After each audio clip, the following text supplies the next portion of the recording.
일화 가족 여러분 안녕하십니까? 이가역 라이브 이가역입니다. 윤석열 전 대통령 등 내란 피고인들에 대한 결심 공판이 내일 추가로 잡힌 가운데 지난주 금요일에 피고인 측이 보여준 시간 끌기에 대한 비판이 커지고 있습니다. 일부 변호인들은 사전에 짠 전략대로 됐다는 주장을 공개적으로 하기도 했습니다. 한편 언론사 단전 단수 지시 의혹 등을 받는 이상민 전 행안부 장관에 대해서 조금 전 특검은 징역 15년형을 구형했습니다. 잠시 후 짚어보겠습니다. 국민의힘이 국민의힘이란 당명을 버리기로 결정했습니다. 1997년 한나라당 이후 5번째 당명 교체입니다. 국민의힘 전략대로 이기는 변화가 될지 주목됩니다.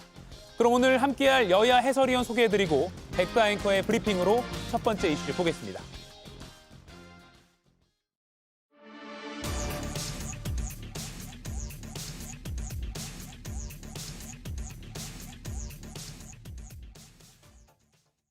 다 협의를 했습니다. 멋지지 않습니까, 이 작전?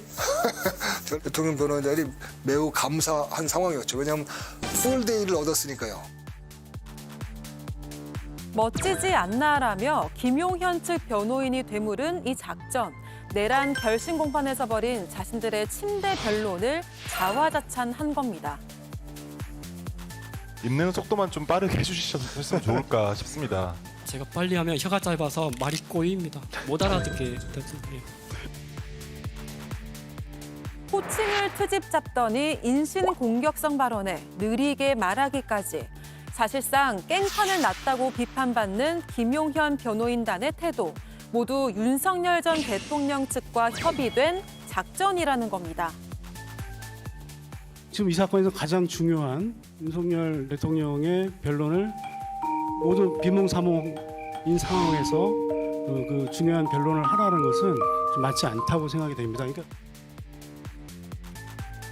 또 사상 초유, 구형까지 연기시킨 윤 전 대통령.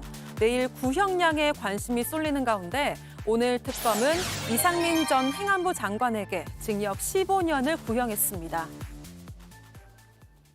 예, 사실 오늘쯤이면 구형량에 대한 분석을 할 수 있지 않을까 했는데 많은 분들이 아시는 것처럼 지난주 금요일 밤 늦게까지도 윤 전 대통령 내란 사건 구형량은 나오지 않았습니다. 내일 추가로 결심 공판이 잡혔습니다. 박진영 의원님, 이런 경우 본 적 있으세요? 기가 찼습니다. 예. 아마도 어차피 중용이 구형될 테니까 지연작전 또는 여기를 정치투쟁의 장으로 활용하겠다라는 작전을 짜고 온 것 같아요. 어떤 느낌을 받았냐면요. 윤석열의 법치주의라는 것이 국민들과 반대자에 대해서는 강압적이고 일말의 틈도 주지 않고 격렬하게 적용시키면서 본인은 조롱해도 되고 무시해도 되는 것이구나 라는 저는 그런 느낌을 받았습니다. 법정이 완전하게 희화화됐는데요. 아마 우리 국민들은 그런 생각을 할 겁니다. 저 사람들 원래 그런 사람이야. 윤석열 대통령이 역사에 없는 친위 쿠데타를 했기 때문에 원래 윤석열과 김용현 장관 저 사람들은 저런 유의 사람이야. 이렇게 판단했겠습니다마는 모든 책임은 저는 지기현 재판부에 있다고 생각합니다. 신성한 법정이라고 늘 재판부가 이야기합니다마는 그 신성한 법정을 지키지 못한 것은 지기현 재판부입니다. 아마 국민들의 가장 따가운 비판은 포기한 윤석열 집단이 아니라 아직도 사법부에서 판결을 해야만 하는 지기현 판사와 재판부에 돌아갈 것 같다라는 말씀 드리고 싶습니다. 예, 지기현 부장판사의 재판 진행에 대해서 여러 차례 지적들이 나왔는데 그 부분을 지난 금요일에도 책임을 묻지 않을 수 없다 이렇게 주장을 해주셨습니다. 김동훈 의원님, 네. 사상 초유의 침대 재판이라고 할까요? 어떻게 보셨습니까? 맞습니다. 정말 정상적이라고 볼 수가 없죠. 아무리 잘 봐주려고 해도 이거는 도가 지나치다라는 것은 아마 국민 여러분께서도 공감대가 형성될 걸로 제가 파악을 하고 있습니다. 근데 저는 정말 그렇습니다. 이 김용현 전 국방부 장관의 변호인들이 정말 김 전 장관을 도우려고 이런 본인들의 표현대로 작전을 한 건지 아니면 본인들의 어떤 정치적인 그런 제스처를 통해서 본인들이 주목을 받으려는지 저는 참 고개가 갸우뚱하지 않을 수가 없습니다. 끝난 다음에 그들이 하는 유튜브에 나와서 그 얘기를 했더군요. 자, 얼마나 멋지지 않습니까? 이 작전 참 잘했다 하는 얘기를 스스로 자화자찬하는 거 보고 이 사람들이 정말로 어떤 그 윤석열 전 대통령과 김용현 장관에 대한 그런 진정한 의미의 변호인보다도 본인들이 무엇을 하기 위한 그런 정치적인 메시지 아닌가 하는 그런 것들을 지울 수가 없습니다. 그런 의미에서 뭐 이런 것은 뭐 여러 가지 상의를 했다고 그러죠. 윤 대통령의 변호인들과 어떤 그 내용까지 상의를 했다라고 얘기를 했는데 본인들이 자백한 거나 다름이 없지 않습니까? 이 목적은 저는 그렇게 봅니다. 이제 내일 펼쳐질 그야말로 마지막 그 재판기일의 뭡니까? 최후 변론 그리고 윤 전 대통령의 최후 진술 이것을 대국민들의 마지막 임팩트 있게 한번 설명하는 시간을 확보를 했다. 왜? 엊그저께 금요일이면 밤 12시가 넘어서 기껏해야 뭐 30분 뭐 이 정도일 텐데 이제 8시간, 9시간 충분히 확보를 했다. 이런 전략이 과연 공감대가 형성을 할 수 있을지 저는 매우 의문입니다. 예, 조기현 의원님 변호사이시기도 하니까요. 이하상 변호사, 그 김용현 전 장관 측 변호인이 유튜브에서 시간이 확보됐기 때문에 윤 대통령 측 변호인들이 매우 감사한 상황이다라고 했어요. 그러니까 그 또 이하상 변호사의 표현에 따르면 풀데이를 우리가 확보시켜줬다. 윤 전 대통령에게. 뭐 이런 식으로 설명하기도 했습니다. 이 작전, 뭐 본인이 작전이라고 했으니까요. 어떻게 평가하십니까? 이거 사법권을 농락하는 행위입니다. 그걸 공개적으로 이렇게 입장을 저런 식으로 밝히다는 것 자체가 좀 참담합니다. 지기현 재판부가 자초한 일이긴 한데요. 법정 그 절차를 지연하는 행위는 있을 수 있습니다. 그런데 그건 단순하게 그 법의 절차를 지연시키고 운영을 방해하는 정도가 아니라 사법 질서를 해치는 행위로 평가되어야 됩니다. 물론 피고인의 방어권은 충분히 보장되어야 됩니다만 지금 김용현 전 장관, 윤석열 전 대통령 변호인 그리고 당사자들이 보이는 태도를 보면 이 방어권의 행사라고 볼 수 없습니다. 누가 봐도 궤변과 불필요한 논란, 반복적인 주장을 되풀이하고 있을 뿐입니다.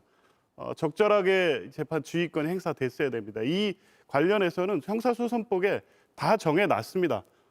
소송 지휘는 재판장이 하게 되어 있고요. 예. 증거 조사에서 의견 제시 같은 경우에도 필요한 경우에 재판장이 내용을 고지하는 것으로 끝낼 수도 있습니다. 계속 되풀이되고 반복하고 불필요한 주장을 하거나 정치적 주장을 하면 끊고 재판장이 고지하는 방식으로 재판 지휘했어야 됩니다. 그리고 불필요한 변론 등을 제한하는 형소법 299조의 조항도 있습니다. 이와 같이 중복된 사항을 진술하거나 반복하거나 불필요한 내용을 할 경우에 제한해버릴 수 있습니다. 이게 소송 지휘권입니다. 그런데 지기현 재판부는 한 번도 행사하지 않았습니다.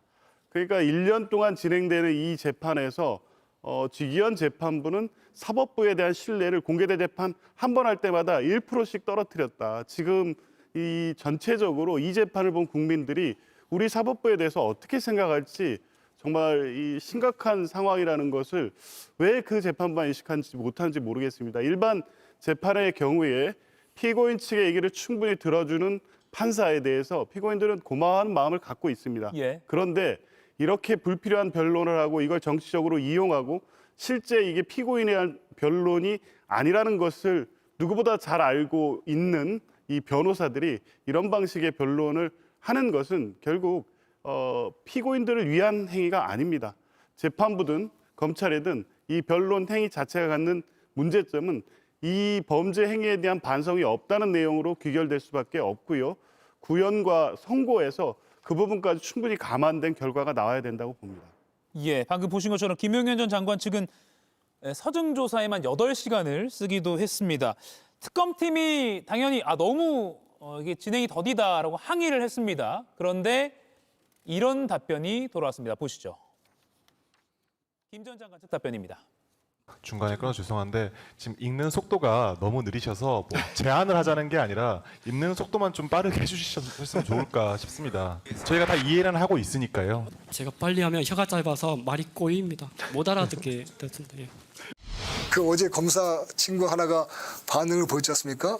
관련해서 안 되고 딱 제압을 했죠. 우리 권은현 변호사가 내가 말을 빨리 하면 혀가 짧아서 말이 꼬인다. 들어라. 이거 얼마나 멋있습니까? 너무나 잘했죠.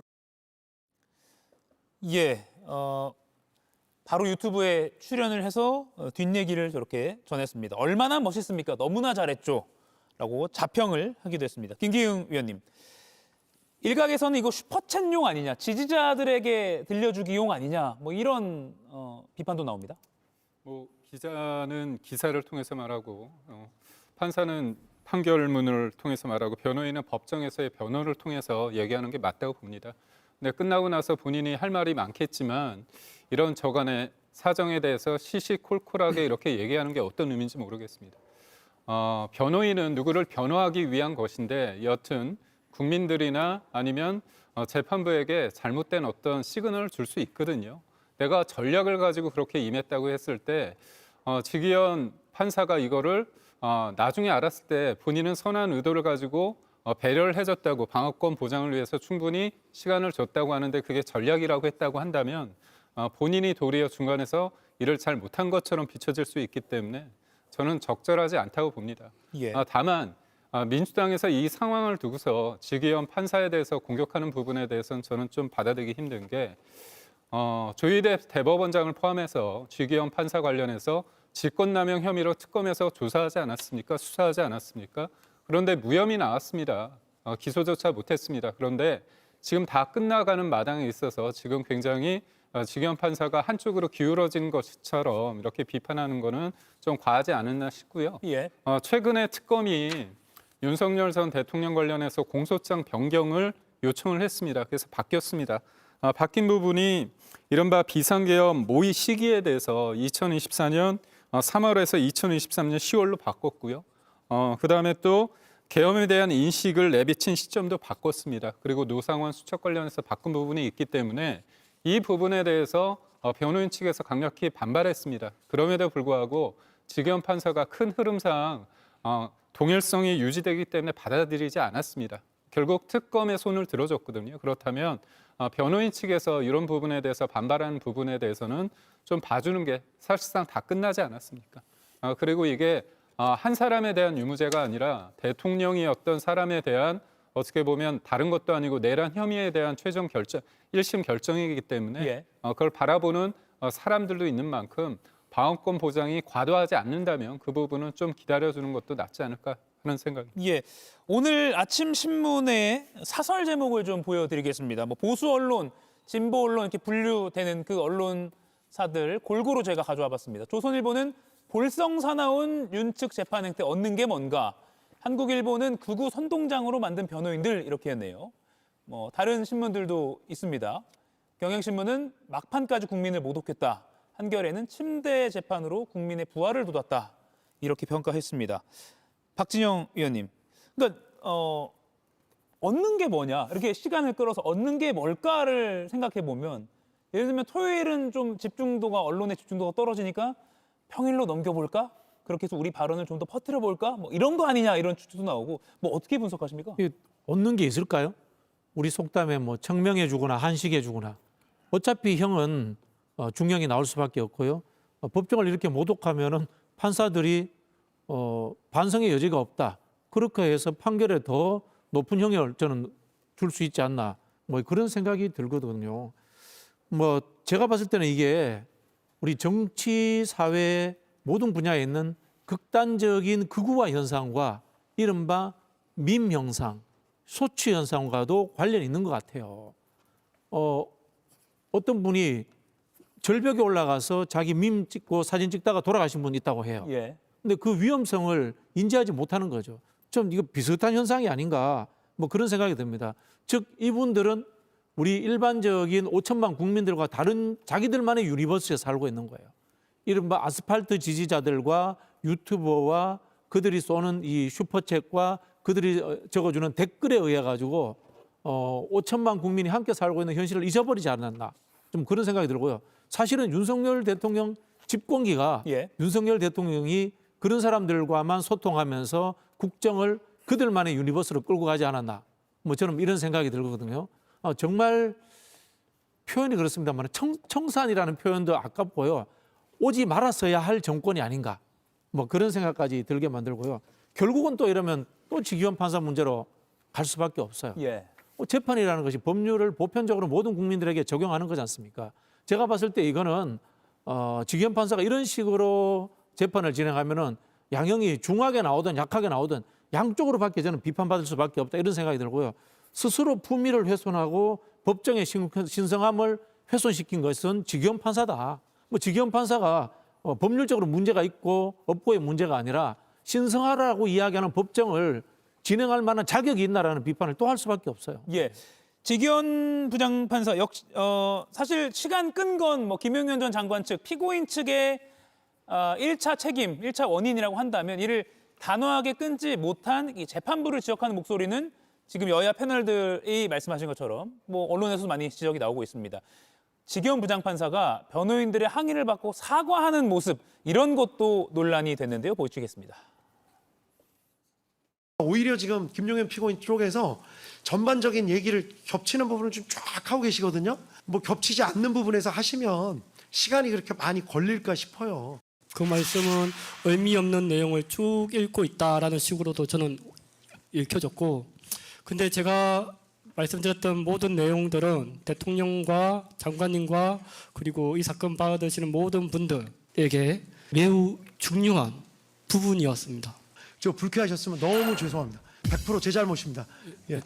한 말씀만 더 올리도록 하겠습니다. 제가 뭐 변호사님 말씀에 토달아서 죄송합니다. 그러니까 그 기분 나쁘셨으면 100% 제 잘못입니다. 그거는 뭐 입이 10개라도 드릴 말씀이 없고 조금이라도 오해를 좀 푸셨으면 좋겠습니다.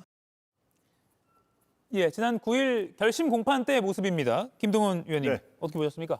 네, 아주 뭐 너그럽게 그 생각을 한다면은 저 직위원 판사, 직위원 부장의 스타일이다라고 넘어갈 수도 있겠죠. 원래 저렇게 초임 판사부터 저런 스타일로 했다. 꼭 이렇게 내란 재판이라는 아주 엄중한 시간대에 저렇게 스타일을 바꾼 건 아니다라는 얘기를 제가 들었는데요.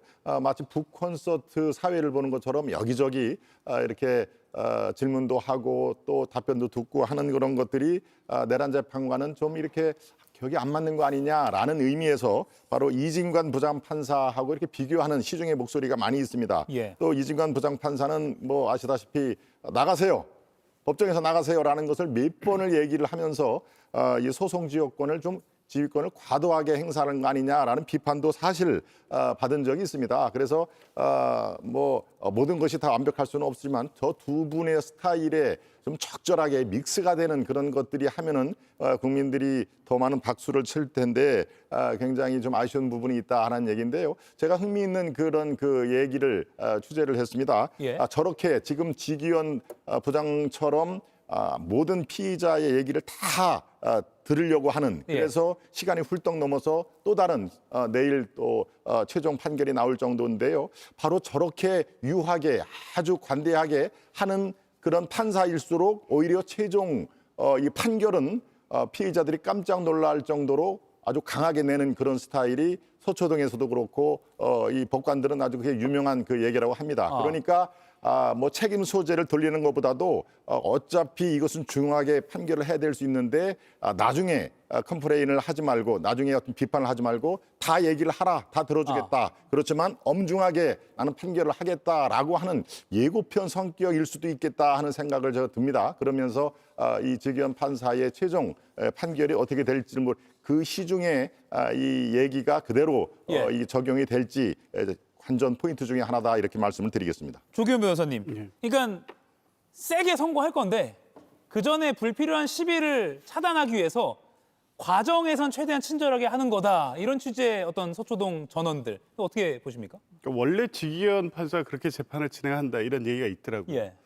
모르겠습니다. 일반 민생 사건에서 생계형 범죄라든가 이런 피고인에 대해서는 저렇게 관대하게 주장을 들어준다거나 그 범죄에 이를 수밖에 없는 사정을 들어주는 판사 뭐 훌륭하다고 봅니다. 그렇더라도 한계가 있어야 되죠. 시간이라는 한계도 있고 안 그래도 이 사법부가 재판 지연으로 여러 가지 비판에 쌓여 있는 상황에서 한적 없이 저렇게 들어줄 수는 없는 거거든요. 그리고 이건 내란 사건입니다. 결과가 이 중할 수 있다는 게 예정돼 있다고 하더라도 과정도 대단히 중요합니다. 온 국민이 지켜보고 있고요. 우리 사법부의 작동 시스템이 이게 맞나는 문제제기가 계속되고 있는 상황입니다. 그렇다면 형사소송법 절차에 따른 엄정한 재판 진행의 모습을 보여줬어야 되죠. 사과를 왜 합니까? 당연한 소송 지휘를 한 거고요.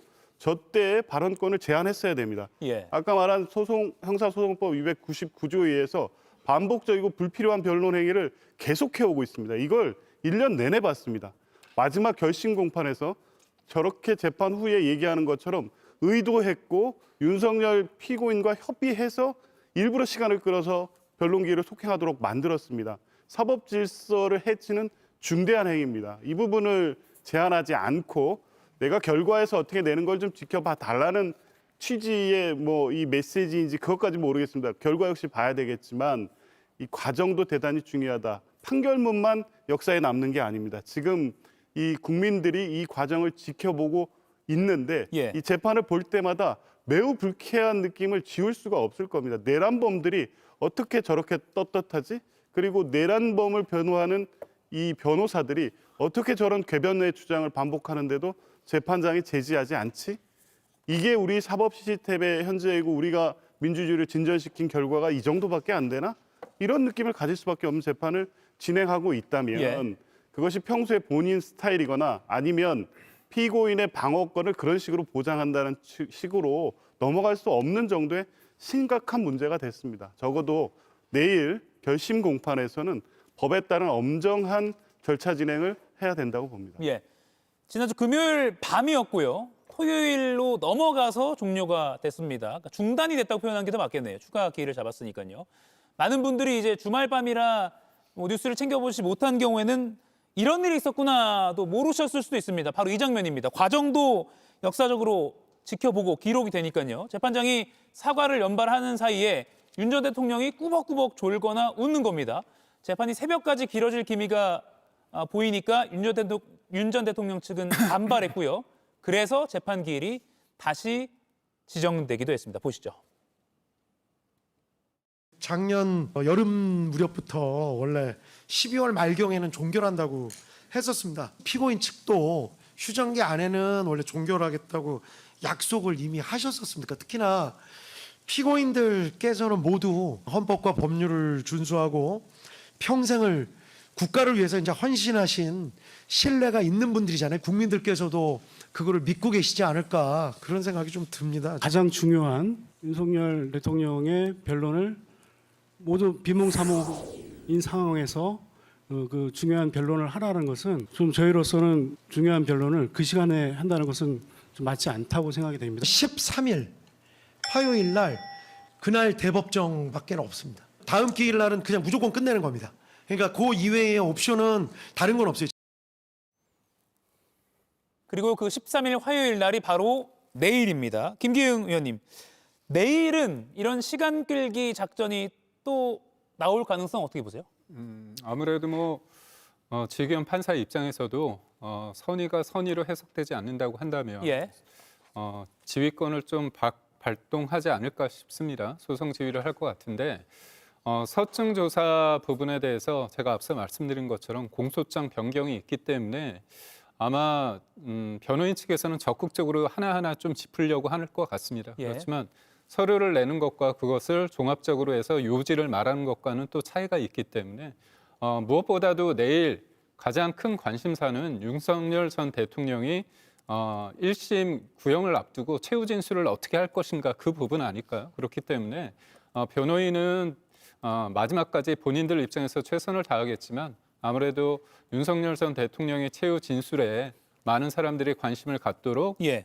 본인들이 만약에 전략을 세운다면 전 도리어 과하지 않은 시간으로 서증 조사를 마치고 그 이후에 윤석열 전 대통령의 메시지가 주목될 수 있도록 하지 않을까 그런 예. 생각을 해봅니다. 시간표 다시 한번 좀 보여주세요. 어릴 때 겨울방학 시간표 이렇게 그릇되고 동그랗게 많이 만들었는데 그렇게 저희가 그래픽을 구성해봤습니다. 참 읽기가 편하더라고요. 이렇게 하니까요. 내일 오전에 서증조사가 윤 전 대통령부터 시작하고요. 잠시 점심때 휴정할 것으로 예상되고 서증조사가 더 이어지고요. 그리고 다른 변수가 없다면 특검 구형이 바로 진행될 수도 있을 걸로 예상이 되고 있습니다. 법조 취재 기자들의 예상입니다. 오후 5시부터 한 오후 7시 사이, 그러니까 딱 이가역 라이브 시간대에 특검의 구형량이 나올 가능성이 있습니다. 내일 어떻게 보니까 지금 프로그램 홍보를 하게 됐는데요. 내일 이 시간에 보시면 되겠습니다. 이게 지금 정상적으로 진행됐을 때고요. 또 일부 피고인들이 이거 더 해봐야 됩니다라고 또 주장을 제기하면 길어질 가능성도 있습니다.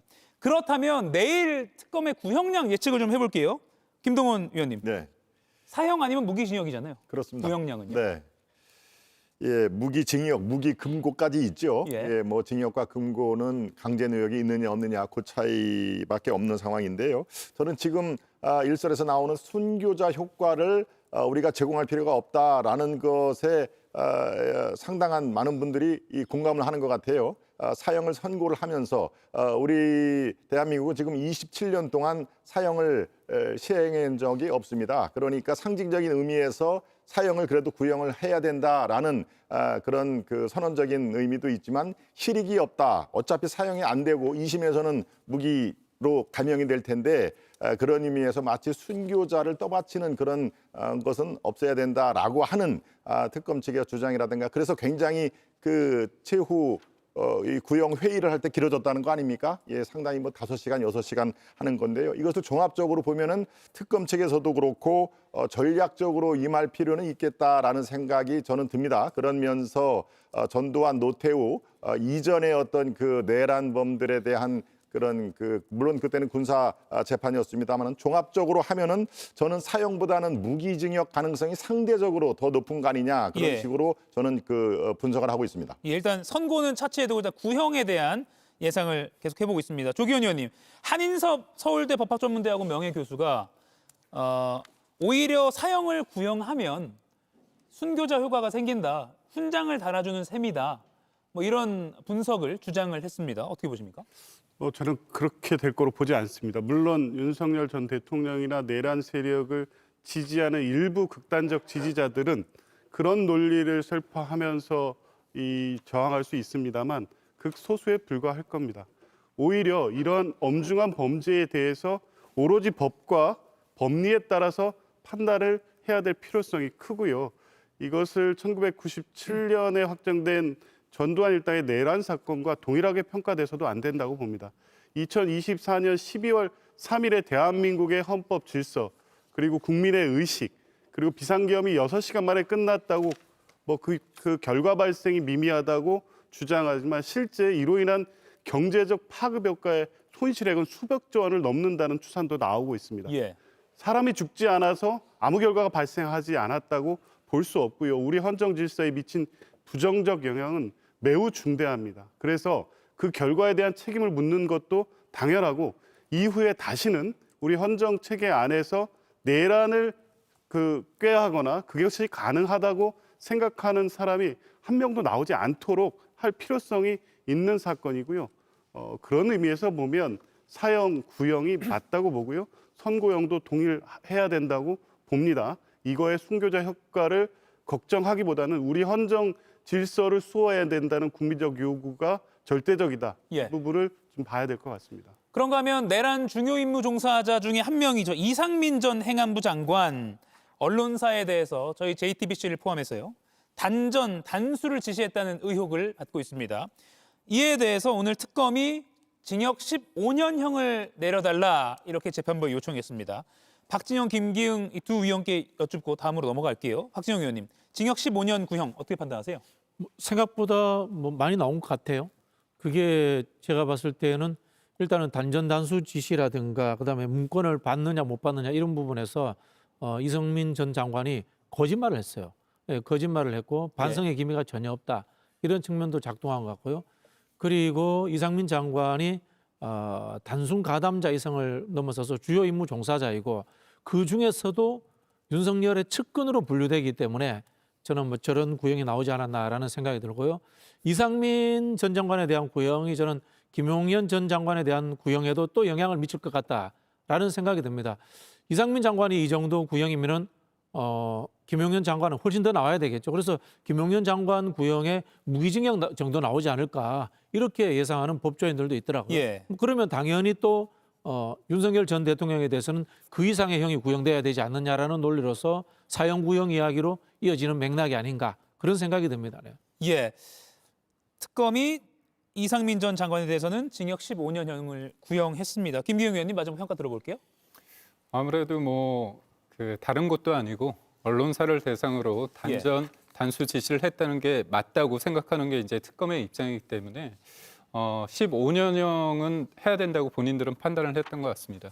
그리고 무엇보다도 윤석열 전 대통령 관련해서 재판에서 나와서 요 관련된 내용을 위증했다는 범위까지 합쳤을 때 15년이라고 이렇게 생각을 한 것 같습니다. 근데 이제 이 전제가 어떻게 보면 이상민 전 장관도 그렇고 모든 것들의 전제가 계엄이 곧 내란이라는 이 전제가 성립됐을 때 이런 구형이나 선고도 가능하다고 보기 때문에 네. 우선적으로는 제가 볼 때는 다른 구형량에 비해서 좀 세게 한 게 아닌가 그런 생각을 합니다. 왜냐하면 이상민 전 장관이 윤석열 전 대통령과의 어떤 관계 그리고 행안부 장관으로서의 어떤 역할 그런 걸 봤을 때 여기에서 특검에서 한 자릿수의 구형을 했을 때 다른 사람들의 어떤 형이 상대적으로 높게는 좀 못할 것 같다 그런 생각하에 전반적으로 좀 센 구형량을 위해서 한 15년을 한 거 아닌가 그런 생각을 해봅니다. 예. 이 전 장관 측에 대해서 특검이 징역 15년을 내려달라고 구형을 했고요. 그러면 이제 순서는 이 전 장관 측의 최종 변론 변호인이요. 그리고 이 전 장관 본인의 최후 진술이 있습니다. 그리고 나면 이상민 전 행안부 장관에 대해서 1심 선고가 언제일지 재판부가 결정하고 결심 공판을 마무리하게 됩니다. 이 절차는 내일 윤석열 전 대통령 내란 우두머리 사건 재판도 마찬가지겠네요. 자, 징역 15년 구형까지 속보까지 알아봤고요. 다음은 민주당 상황을 좀 짚어보겠습니다. 백다 앵커의 브리핑으로 먼저 만나보시죠. 눈물을 머금고 경기야 사진 탈당해라. 다시 한번 말씀드립니다. 형님, 동생하는 아주 막역한 관계이지만 박지원 민주당 의원 또다시 김병기 의원을 압박했습니다.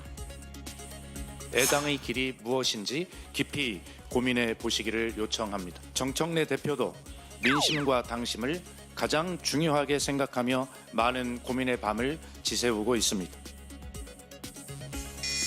하지만 김병기 의원은 오늘 오후 2시 윤리심판원 출석길에서도 자진 탈당에는 말을 아꼈는데요. 어떤 식으로든 오늘은 좀 결론이 나지 않을까라는 생각이 듭니다. 예. 김병기 의원, 과연 애당의 길을 걸어갈까요? 제명의 길을 걷게 될 가능성도 제기되면서 이 시각 윤리심판원의 시선이 쏠립니다. 예, 각종 비위 의혹으로 징계를 앞둔 더불어민주당 김병기 의원 전 원내대표. 당 윤리심판원이 이 시각 계속 진행 중입니다. 오후 2시부터 시작됐으니까 지금 3시간 한 40분째 진행되고 있네요. 김병기 의원도 직접 이 윤리심판원에 출석했습니다. 기자들의 질문이 쏟아졌는데 짧은 답변만 남겼습니다. 자료는 다 제출하셨을까요? 탈당 의사 없는 거 그대로신가요? 의혹에 대해서 무고함이 밝혀질 수 있도록 충실하게 답변하겠습니다. 네, 이상입니다. 어제 애당의 길 말씀해 주셨는데 혹시 박진영 의원님, 무고함이 밝혀질 수 있도록이라는 표현에 좀 주목이 되는 것 같아요. 근데 본인은 뭐 억울하다고 생각하겠죠. 이제 중요한 것은 이제 국민들의 시각 아니겠습니까? 그리고 언론에서 계속해서 추적하고 있고 또 상대가 있는 이게 게임처럼 돼버렸기 때문에 쉽게 넘어가기는 어렵다. 저는 그렇게 보여지고요. 제가 보기에는 민주당 지도부는 김병기 전 원내대표에게 부탁하듯이 이런 메시지 내면 안 됩니다. 좀 단호할 필요가 있습니다. 개인적인 관계라든가 동료로서의 의식이 있지만은 그렇게 하는 것 자체가 국민들이 봤을 때는 재편 감사기 아니냐라는 비판을 받을 수 있고요. 저는 그런 부분에서 윤리심판원이 단호하게 제명 조치를 하는 게 맞다라고 봅니다. 윤리심판원은 당내의 사법기구 같은 역할을 합니다만은 실제로 수사권이 있는 것도 아니고 어떤 이 법률적인 완결성을 가질 수는 없습니다. 그렇다는 이야기는 나중에 김병기 원내대표가 수사를 받고 그리고 혹시나 재판을 봐서 무죄가 나온다. 그러면 그때 복당시키면 됩니다. 사과를 하면 됩니다. 그러나 지금은 중요한 것은 국민과의 신뢰의 문제이기 때문에 단호하게 윤리 심판은 제명이라는 절차로 끊고 가는 것이 맞다라고 봅니다. 예, 제가 이 절차를 정확히는 몰라서 여쭈면 윤리심판원에서 만약에 뭐 저희 방송 중에라도 뭐 제명을 결정한다라고 하면 불복 절차가 또 있긴 있는 거죠. 이 불복 절차가 있습니다만은 예. 윤리심판원이 독립기관의 역할을 하고 있기 때문에 예. 이른바 최고위원회에서 뒤집는다라거나 이런 결론은 내릴 수가 없습니다. 예. 그러면 지금 방송 중에도 결론이 나올 수도 있어서 저희가 나오면 또 속보로 알려드리겠습니다. 김동원 의원님, 무고를 강조했어요. 계속 억울하다는 취지거든요. 그렇습니다. 끝까지 아마 억울함을 주장을 하겠죠. 나는 당당하다. 그리고 내가 책 잡힐 일을 안 했다라는 당당함 속에는요. 나는 내가 명색이 내가 안기부 출신이다. 안기부 출신이고 내가 지난 총선 때 무엇을 했느냐 다 알지 않느냐. 내가 공천심사위 간사도 했고 후보자 즉 국회의원을 되고 싶어하는 사람 후보자 검증위원장이다 하는 얘기입니다. 다 파일을 들여다봤고 그 파일 중에 상당한 걸 내가 갖고 있다. 그렇지 않으면 안기부 출신이 아니죠. 그런 것들이 갖고 있기 때문에 상당히 그 정청래 대표도 그렇고 당 지도부가 조심스럽게 접근한 건 사실이고요. 저는 이게 꼬일 대로 꼬인 그 시발점이 휴먼 에러라고 얘기를 할 때부터 꼬였다고 봅니다. 누가 얘기했습니까? 바로 정청래 대표가 이번 일은 조직적인 어떤 그런 것보다도 개인적인 일탈이고 휴먼 에러다. 정말 이게 말이면 다 말이 아니죠. 어떻게 이런 중대 범죄 앞에 휴먼 에러라는 그런 그 말을 씁니까? 그런 면에서 정청래 대표가 상당히 그 국민적인 지탄을 받았죠. 말을 정말 이게 잘못한 얘기인데요. 자, 이것을 보는 국민적인 시각을 제가 아주 쉽게 얘기를 하겠습니다. 누가 매관매직을 했는가라는 게 국민들은 그 의혹을 풀어달라는 얘기입니다. 그리고 조직적으로 이것이 행한 것 같은데 그 조직의 끝은 누가 있느냐? 과연 그 당시에 당대표였던 이재명 대표이냐? 또 얘기가 나오는 김현지 실장이 그 당시에도 또 이거 연결이 됐느냐라는 것이 일반 국민들의 의혹의 정점입니다. 그런 상황에서 바로 휴먼 에러에 가깝다라는 그런 저는 뭐 저건 실언이 아니라 망언에 가까운 얘기라고 저는 보여지는데요. 바로 그렇기 때문에 상당하게 이 민주당의 대책도 꼬였다 하는 의미에서 이 김병기 안기부 출신의 김병기 대표가 아마 이 정청래 대표라든가 아니면 청와대 쪽에서 계속 아마 딜을 저는 안 할 수가 없을 것이다 라고 저는 그 분석을 합니다. 그런 의미에서 저렇게 오늘 들어갈 때 아주 당당한 나는 무고하다라는 것을 강조한 걸로 저는 해석을 합니다. 딜이라고까지 표현을 하셨는데 조기현 의원님 어떻게 보세요? 글쎄요. 그 사안 자체의 본질은 당시 선거 과정에서 돈 거래가 있었다는 사실을 알았고 그로 인해서 문제가 발생될 위험에 처한 강선우 의원이 김병기 의원을 찾아가서 소위 살려달라고 읍소했고 그 결과로서 컷오프됐던 김기영 씨 의원이 공천됐습니다.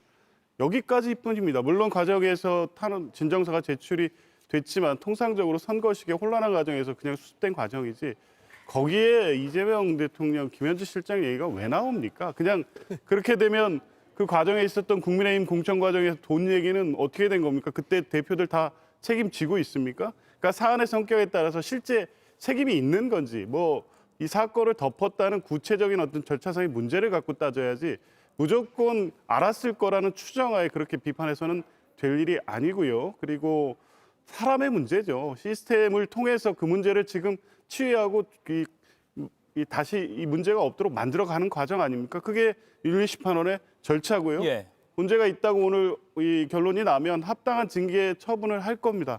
그렇게 정상적인 이 정당으로서 작동하고 있는 시스템이 있는 겁니다. 오히려 아무런 이 공천 과정에서 여러 문제가 있었던 국민의힘은 이 특검 과정에서 수사 내용도 있었고요. 아까 얘기했던 이 공천 과정에서 김정재 의원의 녹취록을 보면 3억 내지 5억이 횡행한다는 이런 식의 어떤 취지의 내용이 있었는데 그거 조사나 했습니까?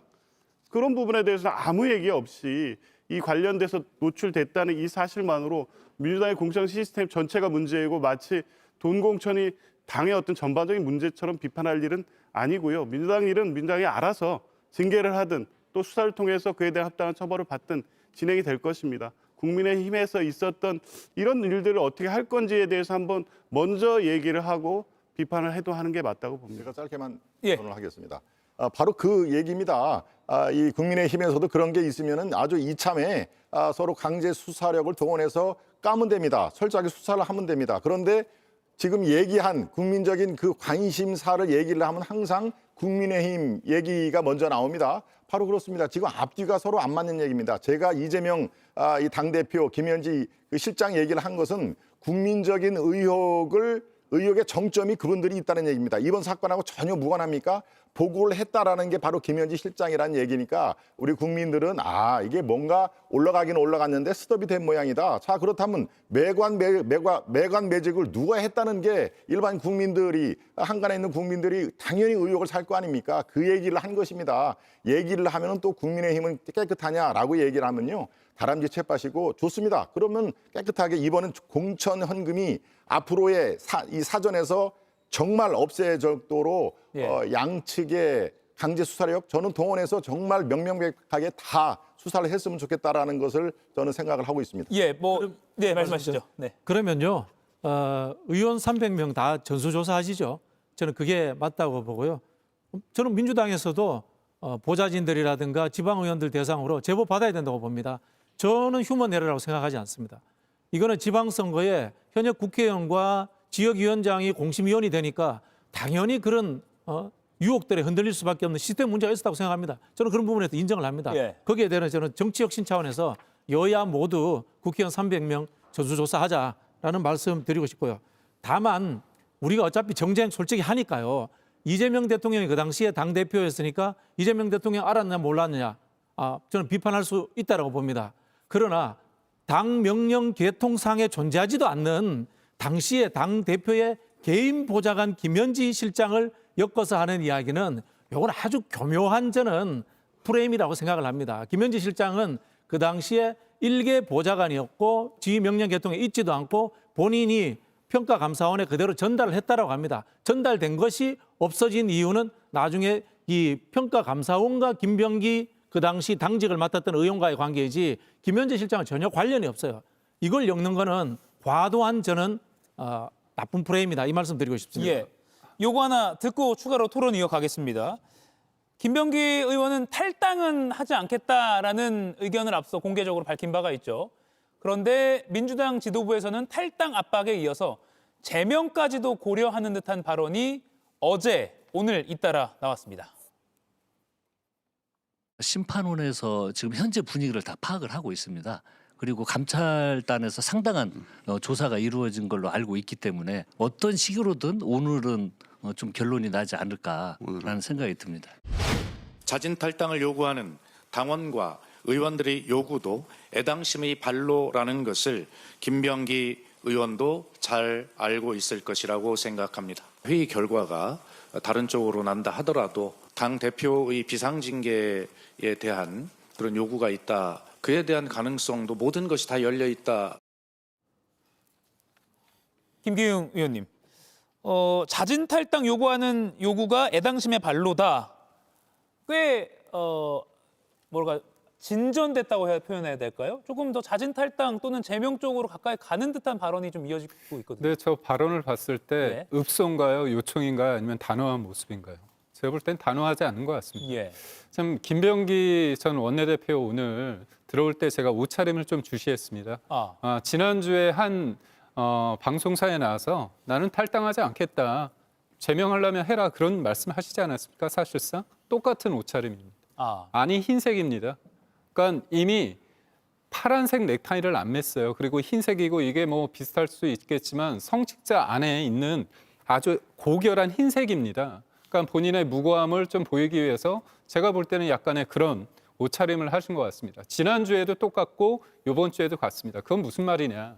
결국은 난 탈당할 마음이 없고 제명할 테면 해봐라에 대한 어떤 거기에서 크게 벗어나지 않는다고 생각합니다. 예. 그러니까 저희가 앞서 질문과 조금 연결이 돼서 제가 말씀드리자면 김병기 전 원내대표가 예전에 사무총장을 하려고 한 적이 있습니다. 근데 뉴스타파 언론에 의하면 그거 관련해서 자기 와이프의 문제가 그때 문제가 돼가지고 당에서 이재명 대표실에서 이거를 인지하고 있다는 걸 본인이 알고 있습니다. 그러다 보니까 보좌진한테 뭐라고 얘기하냐면 내가 이번엔 내가 사실상 드랍을 하겠다. 그래서 그 당시에 사무총장이 아니라 수석 사무부총장이 됩니다. 그렇다면 사무총장 바로 밑에 있는 거죠. 그러니까 실권을 가지지만 사무총장이라는 자리 때문에 이른바 검증이 들어왔을 때 본인이 드랍을 했거든요. 그렇다면 이 문제에 대해서 당 대표실이 그 당시에 몰랐다? 그거는 좀 그렇고요. 여기에서 우리가 언급되는 사람이 김현지 실장인데 김현지 실장은요. 그 사람의 직함이나 그런 것들이 중요한 게 아닙니다. 총무비서관 역할을 했을 때 그 강선우 그 여성가족부 후보자 관련해서 누가 전화를 했습니까? 그분이 전화할 위치가 아니지 않습니까? 그러니까 누가 뭐라고 하더라도 이재명 대통령과 이재명 당시 대표에 있어서 최측근이기 때문에 가장 중요한 이거에 대해서 본인이 아무렇지도 않고 그냥 당 그쪽에 전달만 했다? 그렇다면 본인의 역할을 방기한 겁니다. 그렇기 때문에 저희가 그냥 억지 춘향으로 김현지 실장에 대해서 얘기하는 게 아니라 김수진 전 의원, 이수진 전 의원 누굽니까? 민주당의 국회의원이지 않습니까? 동작을이죠. 네. 그분이 보좌관을 통해서 전화 녹취가 있다고 하니까 저희가 그렇다면 이거는 그런데도 불구하고 이 서류를 접수한 그 사건 번호도 없다. 이렇기 때문에 뭔가 사실상 은폐하려고 하는 거 아니냐 그런 생각을 할 수밖에 없습니다. 그 보좌관이나 당직자를 안 해보셔서 당의 구조적 이해도가 없으신 것 같은데요. 정당이 그렇게 공무원 조직처럼 저기 문서번호 붙이고 하지 않습니다. 국민의힘도 한번 가서 여쭤보세요. 그런 형태로 진행되지 않고 있고요. 그 녹취록에도요. 김현지 그 당시의 보좌관이 당무감사원에 전달했다라고 녹취에 나오고 있습니다. 김현지 씨는 어떠한 결정과 본인의 영향력을 행사할 지위도 못했고 보좌관으로서 서류 받은 걸 전달했다라고 정확히 되어 있습니다. 김현지 이름이 나왔기 때문에 지금의 총무비서관 김현지라는 그 하나의 나쁜 프레임을 가지고 과거에 김현지 보좌관을 소환해서 과거에까지 억지로 여기에 가지고 음모론을 덮어씌우면 안 되는 거예요. 이렇게 되면은 계속해서 역사를 뭐라고 합니까? 이게 끝을 못 냅니다. 저는 이런 부분을 말씀드리고 싶어요. 김병기 의원과 지금 이 당의 문제는 사실은 김병기 의원과 보좌관의 문제지 않습니까? 말씀하신 내용이 김병기 의원이 총선에 중요한 역할을 했기 때문에 모든 의원들의 비밀을 알고 있기 때문에 김병기를 건드리지 못한다. 이것도 음모론이에요. 나온 게 전혀 없습니다. 있는 팩트부터 확인하시고 그걸 가지고도 제가 말씀드리잖아요. 충분히 제명거리가 된다. 국민 앞에 사과해야 된다.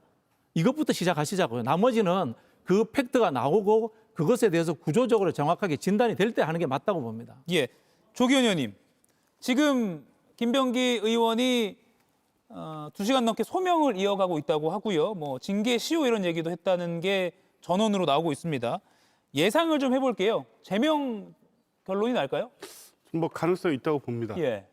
일단 아까 한병도 신임 원내대표가 밝힌 바와 같이 윤리감찰단이 상당한 조사를 했고 그 결과가 나와 있다고 했고 윤리심판원 위원들도 충분히 검토가 된 것 같습니다. 다만 김병기 의원이 소명 자료를 사전에 제출하지는 않은 것 같고요.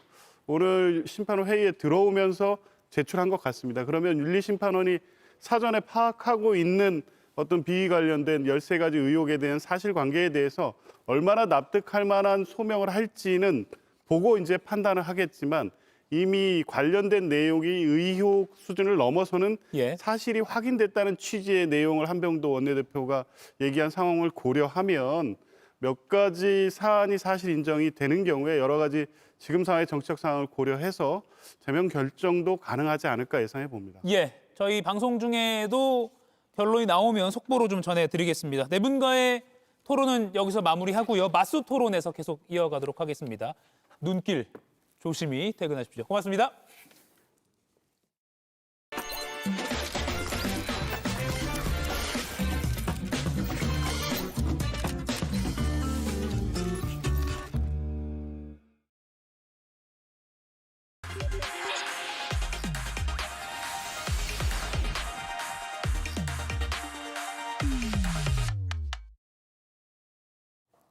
네, 월요일 맞수 토론 홍익표 전 더불어민주당 원내대표, 김종혁 전 국민의힘 최고위원 두 분과 함께합니다. 어서 오십시오. 네, 반갑습니다. 네, 첫 번째 토론 주제는 백다 앵커의 브리핑으로 먼저 보시겠습니다.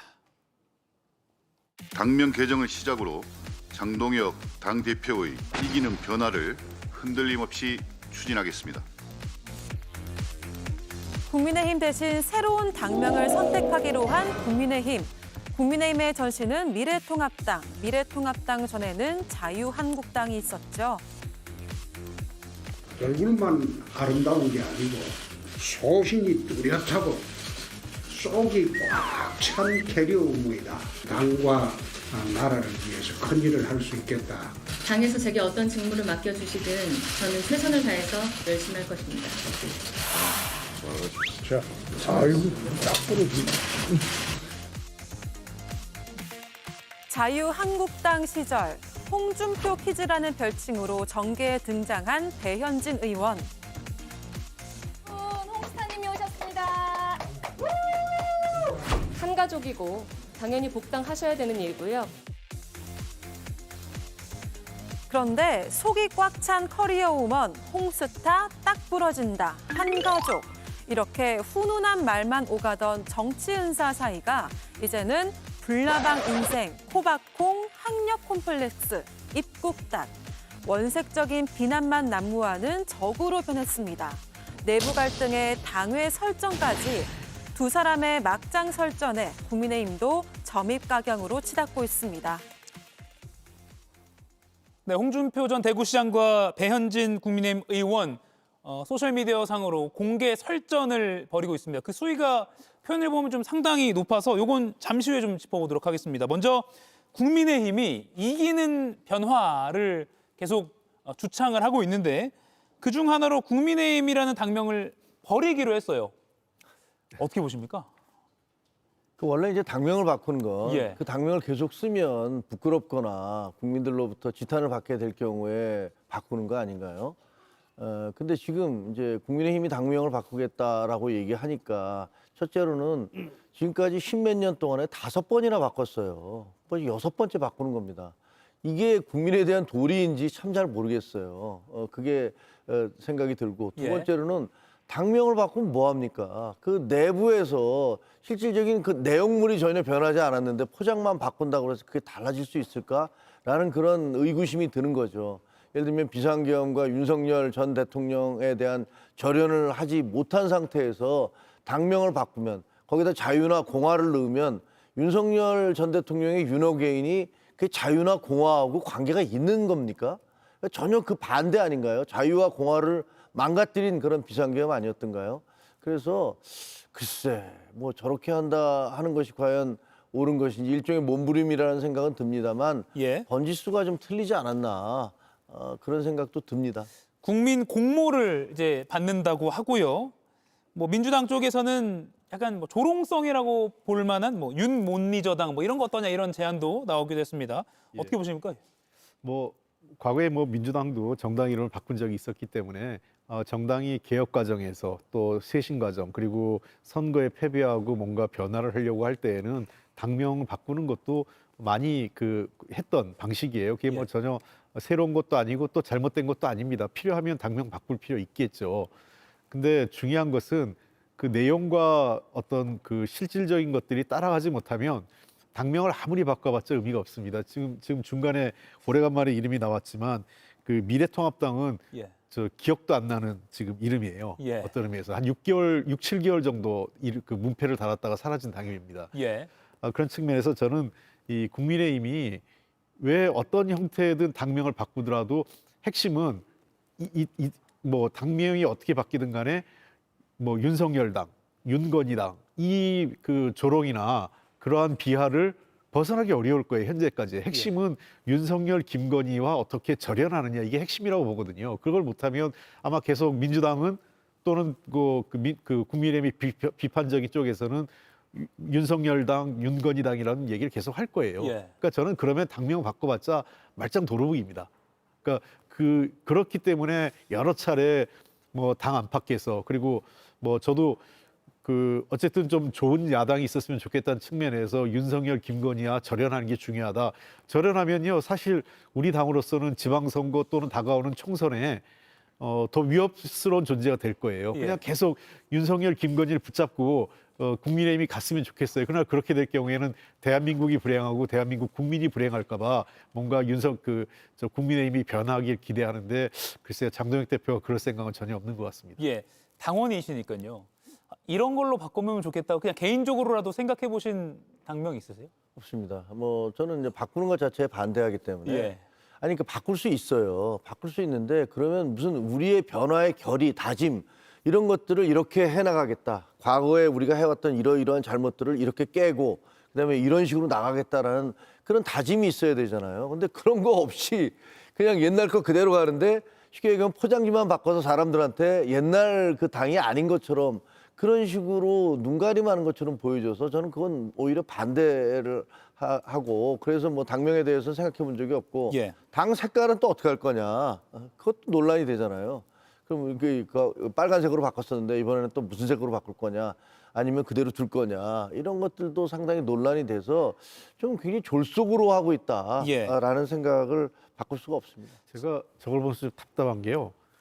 뜬금없이 지금 당명 개정이 먼저 나왔거든요. 당명 개정은 사실 제일 밑단에 마지막 단에 나와야 되는 얘기예요. 그 전에 나와야 될 게 여러 가지 쇄신책, 인적 쇄신, 그다음에 어떤 과거하고의 단절, 그다음에 새로운 미래 비전 이런 것들이 쭉 나오면서 결과물로서 그런 것들을 포괄하고 어떤 상징성을 그러한 내용들을 포괄할 수 있는 상징적 이름의 정당 당명이 그때쯤 나와야 되는 거거든요. 예. 근데 지금 아무런 개혁이나 쇄신의 내용 없이 당명 개정론이 나왔기 때문에 저는 당명을 뭐로 바꾸든 간에 굉장히 희화화되거나 놀림감이 될 가능성이 높다고 봐요. 예. 그러니까 먼저 뭔가 비전이든 뭐 사과든 그런 게 있고 그걸 토대로 키워드를 뽑아내서 또 색깔을 뽑아내서 이름을 붙이면 그렇습니다. 자연스러울 텐데 지금 저희 유튜브 실시간 댓글로도 네티즌 여러분들이 추천 당명을 많이 올려주고 계신데 제가 방송 중에 읽어드릴 만한 건 없는 것 같습니다. 또 하나는 이제 지금 현재 한 25%가 투표를 한 거잖아요. 전체 77만 명 당원 중에서 예. 13만 명이 찬성을 했다는 거예요. 그러면 전체의 15%밖에 안 되거든요. 그럼 15% 당원이 찬성을 해서 당명을 바꾼다? 이것이 과연 온당한 건지. 예를 들면 그 투표에 참석하지 않은 분들은 잠재적으로 반대 성향이 훨씬 많을 겁니다. 이거 뭐 하려고 바꾼다고 이런 거 해? 라면서 거부감 때문에 투표에 참석하지 않으셨을 텐데 예. 그 25%가 투표를 해서 그중에 68%가 찬성을 했다. 그러면 다 합쳐봤자 전체에서는 15%에 불과한데 그걸로 당명을 바꾸겠다는 것의 정당성도 사실은 또 좀 논란이 있을 수 있어서 좀 신중했으면 좋겠다라는 생각이 듭니다. 예. 지지율을 좀 보겠습니다. 오늘 발표된 리얼미터 지지율을 보면 정당별 지지율입니다. 민주당이 47.8%, 그리고 국민의힘은 33.5%. 그냥 직관적으로 보기에도 차선이 벌어지듯 좀 차이가 커지는 모양새입니다. 가장 큰 리스크, 국민의힘의 지금 리스크는 장동혁 대표 본인이다. 이런 분석에는 동의하십니까? 그렇습니다. 이게 장동혁 대표 본인으로 상징되는 예. 결국은 친윤 어게인, 그다음에 그 소위 탄핵과 내란에서 벗어나지 못하는 국민의힘. 이게 그 지금 현재 국민의힘의 정당 지지율을 발목 잡고 있는 가장 핵심 리스크 아닐까 싶습니다. 예. 사실 그 와중에 민주당 같은 경우에는 빛과 그림자가 그 왔다 갔다 했어요. 아시는 것처럼 김병기 의원 건이나 강선 의원 건 등등 해서 민주당에도 나쁜 악재들이 좀 있었고 또 반면에 이제 이재명 대통령의 방중 성과나 이런 또 코스피가 4,500선을 넘고 하면서 좀 빛나는 부분도 있었거든요. 예. 민주당에서 빛과 그림자가 있었음에도 불구하고 전혀 그런 것들에 대해서 민주당이 어두운 면, 그림자가 지어졌을 때도 국민의힘의 지지율이 상승하지 않고 지금 늘 여론조사를 볼 때는 한 주를 보는 게 아니라 추세를 보라는 얘기를 있잖아요. 좀 네. 추세상으로 보면은 어쨌든 소폭이지만 민주당은 우상향되고 있고 국민의힘 같은 경우는 우하향하고 있단 말이에요. 그런 측면에서 국민의힘이 위기의식을 가져야 된다는 거죠. 지금 대통령 임기가 6개월이 지나가고 있음에도 불구하고 허니문이 끝났다라고 했지만 예. 본격적으로 이제 이재명 정부가 평가받고 심판받는 분위기에도 불구하고 지지율이 계속 우상향을 하고 있다면 이것 자체는 국민의힘으로서는 굉장히 위험 신호라고 할 수 있겠습니다. 그러니까요. 12월 셋째 주면 김병기 전 원내대표, 강선우 의원 이런 의혹들이 계속 나올 때라서 국민의힘 입장에서는 좋은 어떤 반격 소재였는데 더 어려워졌습니다. 그러니까요. 예. 뭐 저희로서는 참 뭐라고 당 지도부로서는 입이 10개라도 할 말은 없을 겁니다. 예. 민주당이 이렇게 지탄을 받는 일들이 터져 나오고 있음에도 불구하고 우리 당 지지도는 떨어지고 있잖아요. 그 얘기는 뭐겠습니까? 민주당 싫어서 그럼 이쪽 당을 찍어볼까라고 하는데 이쪽 당은 더 안 되겠네. 뭐 이런 그 유권자들의 어떤 반응이 반영된 거 아니겠습니까? 그 이유는 뭐겠습니까? 지금 한동훈과 한동훈계를 뭐 고름 짜내듯이 짜내겠다라고 얘기를 하면서 이 윤리위원장이나 당무감사위원장으로 임명한 분들에 대해서 사실상 국민들이 그분들이 국민의힘의 당무감사위원장의 자격이 있는지 혹은 윤리위원장의 자격이 있는지 그런 것들을 문제 삼고 계신 거 아니에요? 예. 부정선거를 주장하고 그거에 동조하고 그다음에 김건희 씨에 대해서 용비어천가와 찬양을 하는 사람들이 우리 당의 당무감사위원장과 윤리위원장이 된다는 게 이게 말이 되는 겁니까? 저는 당원에 대한 모독이라고 생각을 합니다. 그러니까 저 리얼미터 조사는 ARS 조사, 기계음으로 하는 ARS 조사에서 예. 정치 고관 요청들만 대부분 답변을 하는 거잖아요. 저기서는 저 정도 차이가 나지만 실제로 그 면접원 조사, 캐티 조사에서는 훨씬 더 큰 차이가 난단 말이에요. 절반밖에 안 됩니다. 대개 그 민주당에.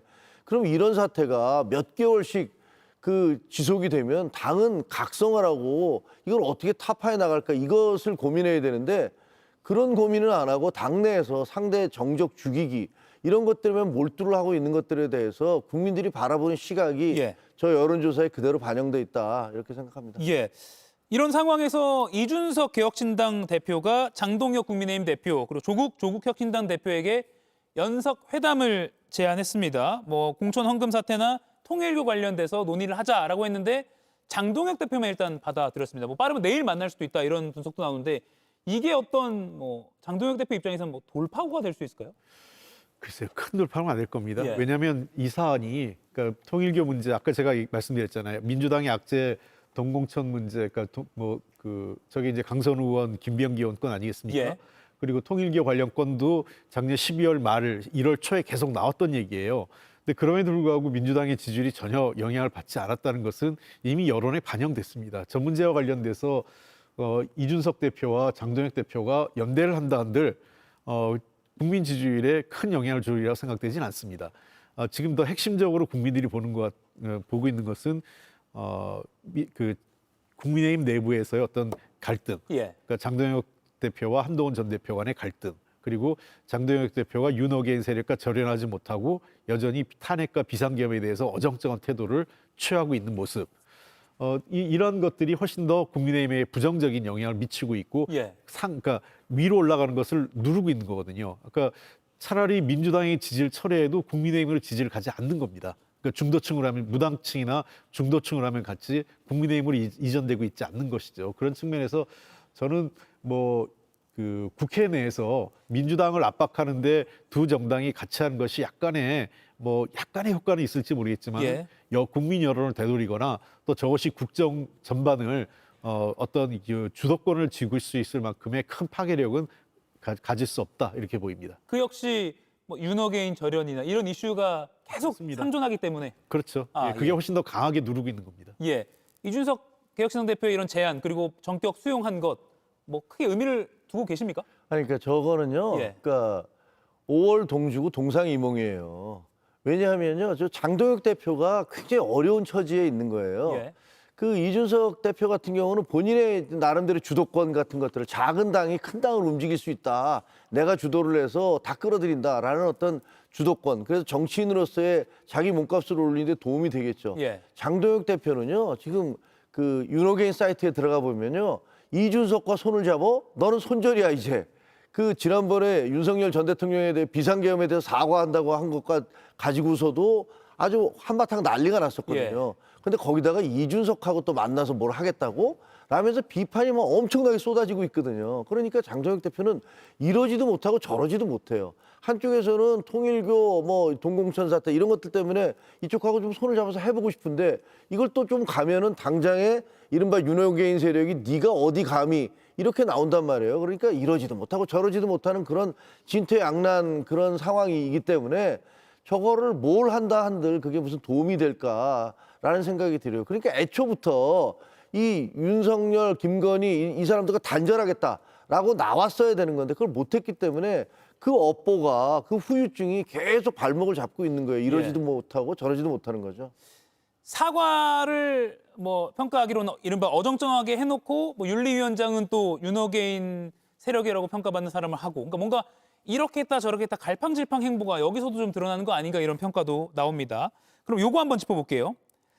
한동훈 전 대표에 대한 평가를 두고요. 홍준표 전 대구시장과 배현진 국민의힘 의원이 격하게 소셜미디어상에서 설전을 뭐 버리고 있다라고 표현해도 될 것 같습니다. 종결되지 않았으니까요. 한번 그래픽으로 좀 보여주시죠. 지난 9일입니다. 홍준표 전 시장이 뭐 국민의힘을 망친 장본인은 윤석열, 한동훈 두 용병 세력이다라고 했고요. 그러자 배현진 의원이 후배들의 절박한 호소와 간청을 입구딱했다, 무시했다라고 홍준표 전 시장에게 또 반격을 했습니다. 김종혁 의원님, 결국 한동훈 전 대표를 옹호하기 위한 거잖아요. 배 의원의 발언은요.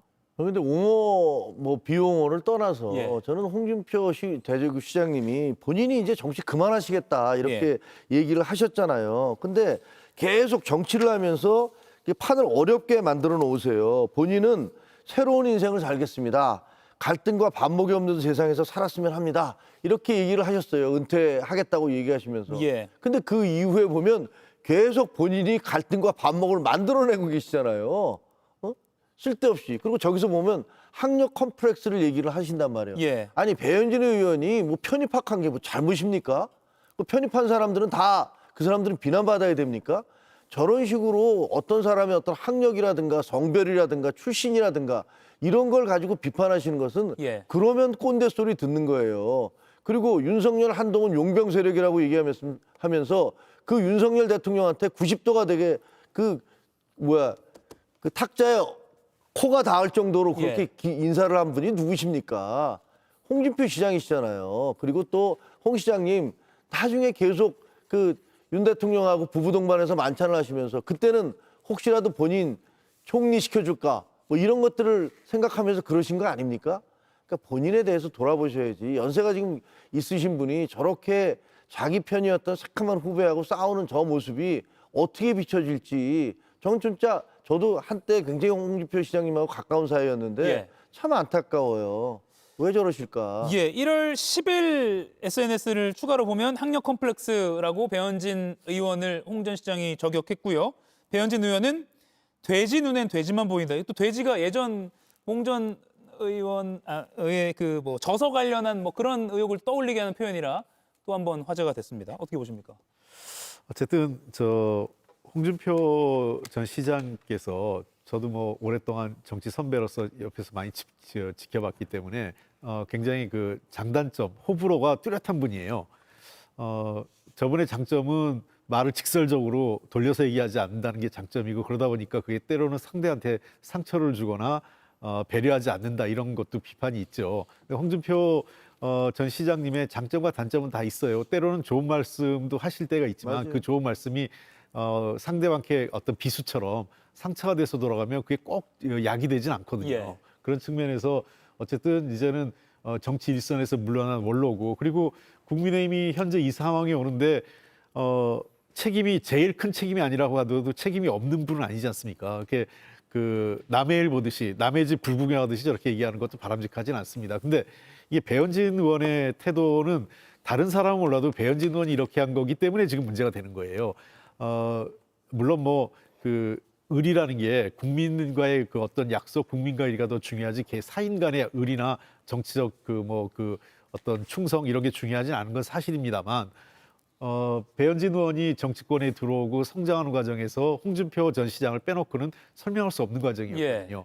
그런 측면에서 배현진 의원도 홍준표 시장을 비판할 수 있겠지만 비판의 용어 선택이라든지 또는 표현이라든지 이런 것들에 대해서는 조금 더 신중했어야 되지 않을까. 그리고 저 같았으면 저렇게 SNS를 설정하는 게 아니라 찾아뵙고 말씀을 드렸을 것 같아요. 예. 그런 방식으로 해서 홍준표 시장께서 좀 더 어른으로서 당의 역할을 해달라 이런 얘기를 먼저 설득도 하고 이런 과정을 거치는 게 맞지 저렇게 바로 사실상 자기의 정치적 뭐 은인 같은 분인데 정치적으로는 뭐 잘못을 한다 하더라도 저렇게 바로 그냥 SNS로 맞부딪히는 방식은 현명한 방식은 아닙니다. 예. 홍준표 키즈라고 뭐 기사에서 많이 불려왔고요. 실제 아까 백다잉크 브리핑 때에서도 영상으로 보셨지만 직접 정치권에 영입하고 뭐 커리어 우먼이다, 뭐 실력 있다 이렇게 아주 칭찬을 하면서 영입을 한 게 홍준표 전 시장입니다. 그러다 보니까 공개적으로 이렇게 설전을 벌이는 게 국민들이 보기에는 이렇게까지 정치란 이런 건가? 뭐 이런 약간 고개를 갸웃하게 하는 그런 모습도 있고요. 마지막 이거 하나만 여쭐게요.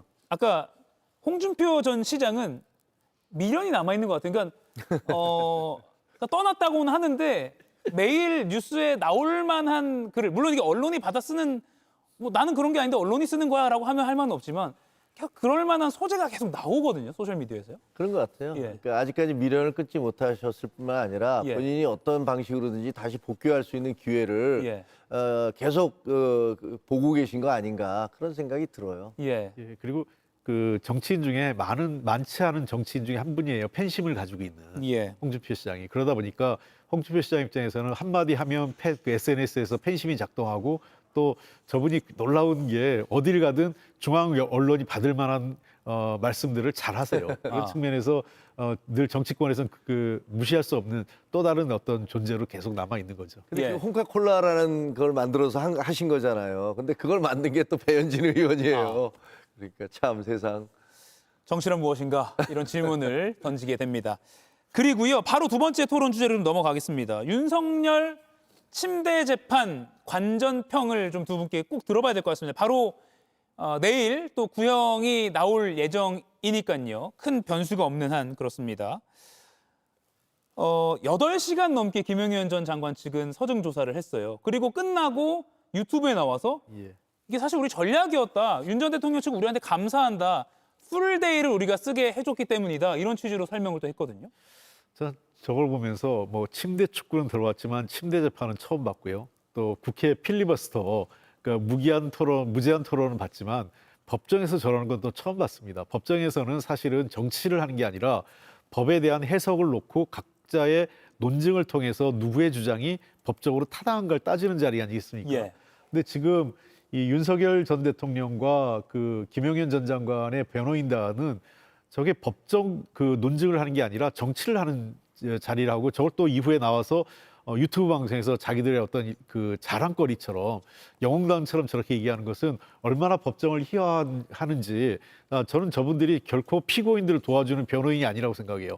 자신들의 사적 이익, 그러니까 저렇게 하고 나면 나름대로 저쪽 시장에서 유튜브 방송에 소위 그 무슨 챗봇 뭐 해가지고 슈퍼챗 이런 게 많이 들어오고, 또 그 자문 변호사, 그 또 고문 보수적인 입장을 가진 뭐 이런 여기저기서 또 자문 의뢰도 오고 한다 그래요. 그러니까 일종의 변호사로서의 수익 구조가 만들어지는 거죠. 비즈니스입니다. 그런 측면에서 그 어떤 경제적 이해관계가 있다는 게 하나의 나쁜 측면이고, 더 나쁜 것은 법정을 저렇게 모독해서 안 됩니다. 저는 법정을 희화화시키는 거고, 사법의 어떤 존중, 사법부에 대한 존중이라는 것은 우리가 법조 삼륜이라고 그러잖아요. 재판사, 그다음에 변호인, 그리고 검사, 이 세 사람이 서로 협조적으로 해야 되는, 그러면서 죄 없는 사람한테는 무죄 판결을, 그리고 죄 있는 사람에게 합당한 죄를 주는 것이 법원의 역할인데, 그것을 저렇게 고의로 방해하는 업무 방해로서 매우 나쁜 행태고요.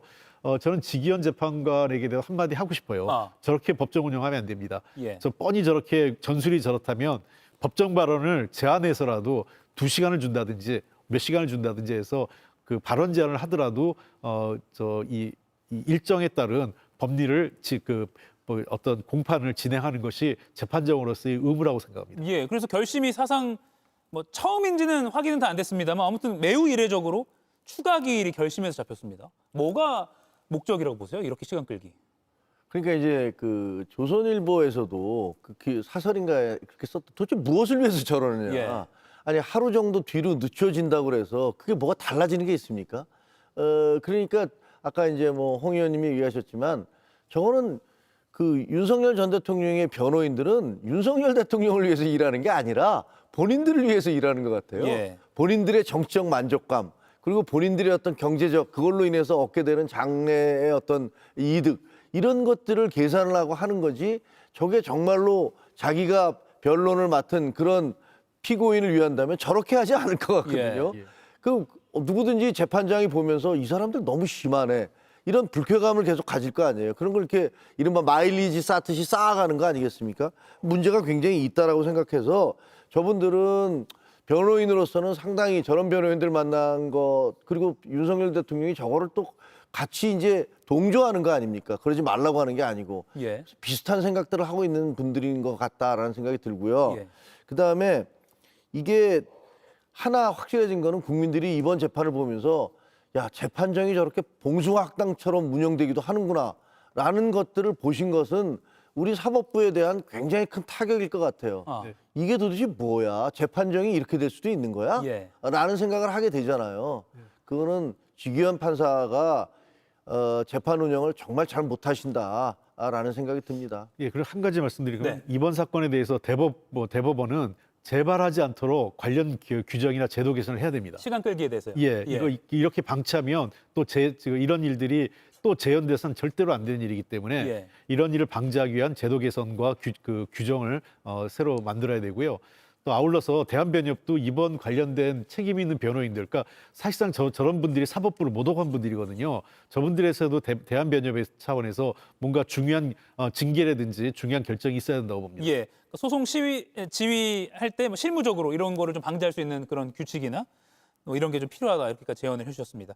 내일 이 시간에 아마 구형이 나올 가능성도 있어서요. 내일은 특집으로 윤석열 전 대통령 구형 관련해서 자세히 좀 전해드리도록 하겠습니다. 오늘 마스토론은 여기까지입니다. 두 분 고맙습니다. 맞습니다. 피부 재생, 영양이 필요할 때 리주비넥스 크림. PDRN 조직 재생 성분이 피부 속 상처 재생에 도움을 주고 영양까지 채워주니까 피부 속 상처까지 회복을 돕는 리주비넥스 크림. 약국에서 만나요. 너 기름 너무 먹는 거 아니냐? 어쩔 건데. 기름 먹는 엔진 때 불스 원샷으로 잡는다. 연비의 샷, 불스 원샷. 나에게 찾아온 꿈 같은 한 입. 프리미엄 가나 트리플 베리. 이 겨울 가장 꿈꿔왔던 디저트. 프리미엄 가나. Here for your trip? 호텔에서 말이야. 누군가는 첫 관객이 생겼대. 나는 어떤 방을 만나게 될까? 어디라도 걱정 없이 트립. 호텔 최저가 보장제 24시 고객센터. 호텔 예약도 트립닷컴. 최대한 시간 끌며 법정을 정치 선동의 장으로 만드는 법기술. 지난주 금요일 내란 피고인 측 변호인단이 그 비법을 몸소 보여줬습니다. 첫째, 본질보다는 호칭 물고 늘어지기. 증거나 법리보다 전직 대통령을 피고인이라 부르다니 예우가 없다. 이렇게 법률상 용어에 괜한 트집을 잡는 겁니다. 둘째, 신체적 한계 탓하기. 특검이 속도를 좀 내달라 재촉하면 나는 혀가 짧아서 말이 꼬인다. 이렇게 맞서면 됩니다. 법정이 희극 무대가 되는 마법과 함께 재판 시간은 고무줄처럼 늘어납니다. 셋째, 황당한 음모론 펼치기. 계엄 당일 국회 앞에 모인 시민들의 사진을 가리키며 사전에 정보를 듣고 결집했을 것이란 이런 주장을 펼치면 시간 늘리기에 좋습니다. 15시간 동안 진행되다가 끝내 마무리 짓지 못한 내란 사건 결심 공판 상황을 좀 풍자적으로 다뤄봤습니다. 김용현 전 장관 측 변호인은 자신들이 시간을 끈 덕분에 윤석열 전 대통령이 풀데이를 얻어서 변론하실 수 있게 됐다. 이렇게 자평하기도 했습니다. 내일 다시 열릴 결심 공판, 또다시 침대 재판 촌극이 반복될지 지켜보겠습니다. 오늘 한 컷이었습니다. Here for your trip? 호텔에서 말이야. 누군가는 런웨이를 걸었대. 나는 어떤 방을 만나게 될까? 어디라도 걱정 없이 트립. 호텔 최저가 보장제 24시 고객센터. 호텔 예약도 트립닷컴. 코웨이 아이콘 프로. 상황에 따라 취향에 따라 자주 마시는 물은 저장하고 원터치로 한 번에. 편리한 삶을 위해 계속되는 혁신. 코웨이 아이콘 프로. 금 좋은 건 알아도 금 거래하는 곳 몰랐죠? 이것만 기억하세요. 한국인의 금거래. 한국금거래소. 고순도 골드바를 전국 110여 개 매장에서 금방금방 모바일 앱으로도 한국 1등 금거래소. 한국금거래소. 변하는 시간의 흐름 속에서 나다움을 지키는 힘. 고운진 플레르코 앰플. 다시 어린 피부로. 타임리스 뷰티 고운진. 바로 이어지는 JTBC 뉴스룸 예고해드리겠습니다. 지난 정부 청와대 이전 TF 팀장이었던 윤한홍 국민의힘 의원이 직권남용으로 입건됐습니다. 여사가 찍은 업체라며 21g의 관저 이전 공사를 맡기는데 윤 의원이 관여했다는 진술이 확보됐습니다. 잠시 뉴스룸에서 자세히 전해드리겠습니다. 이가역 라이브 오늘 순서는 여기까지입니다. 내일은 내란 우두머리 혐의로 기소된 윤 전 대통령의 결심 공판이 다시 진행됩니다. 오후 5시에 특집 이가역 라이브로 돌아오겠습니다. 일화 가족 여러분 고맙습니다.